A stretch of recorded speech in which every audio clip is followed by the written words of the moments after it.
I've got a new instrument called up, and it's the patch called Turn from Mojito over here. And I named the instrument here Mojito Effect, and it sounds like this. And that's what it sounds like. In this video, we're going to explore note repeat. And when this is active, any note that you play is re-triggered according to the current rate setting that we have here. And these settings, which appear on the record panel, are a subset of the settings that are available when we open this wrench icon for a little bit more detail. And we'll look at that in a moment. But to start with, we press the active button and it'll repeat at this rate. So I can click there and get a pop-up menu of different values. And we have triplet variations. And QT means it follows the quantized setting that we have set up here. It's a lot of fun, especially with the right sound. And of course, it's fun to play in context.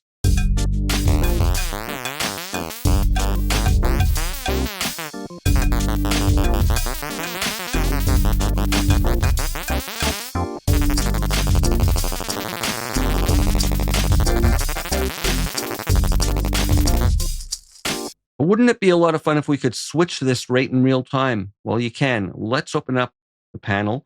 And here we have single mode and key remote. Now, with single mode, a range of keys on your MIDI controller play one note at a different rate. And by default, it's the last note that you played before this mode was enabled.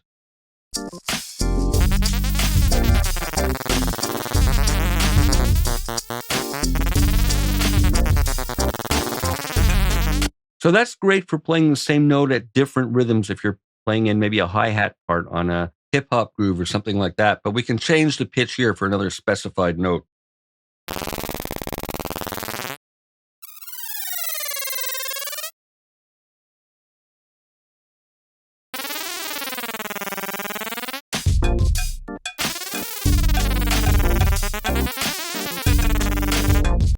And we changed the bass parameter to move the range of these single mode keys to a different octave, but this suits me fine right where it is, although we can easily shift it there. Now, when we switch to key remote mode, we have control over both the MIDI note and the repeat rate. So we have a different set of keys over here.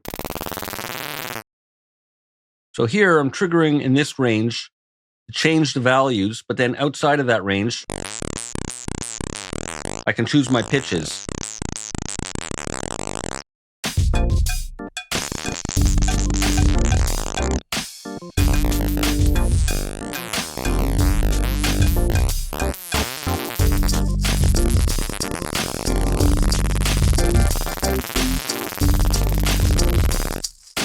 So I have control in real time of the speed and the pitch. Now we can change the bass parameter to move the starting note of the key remote. So if I want this to start in a different octave, I can simply shift it up like that, which actually might be better. I can get a higher range that way.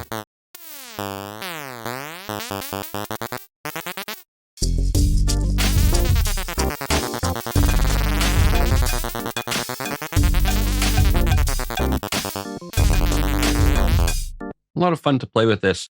And when we change the range parameter here, it expands or contracts the range of the keys used in this control mode. And we can get a larger range or a smaller range. Right now it's the full one, but we can just limit it if we know maybe we only need those few key switch notes.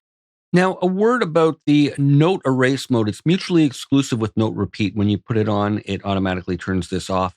And this allows you to play a note during the current recording pass, and it'll erase notes of the same pitch. So let's say you've recorded a drum part and you have an extra kick drum hit that you want to get rid of. You can just go into record mode again and hit that drum note on the keyboard at that specific time, and it'll erase the note. And this needs to be in record mix for that to work. One interesting workflow is to use note repeat to record a steady stream of maybe 16th or 32nd note hi-hat parts, and then go back and note erase and go through and selectively erase some of them. You'll get some nice irregular rhythmic patterns.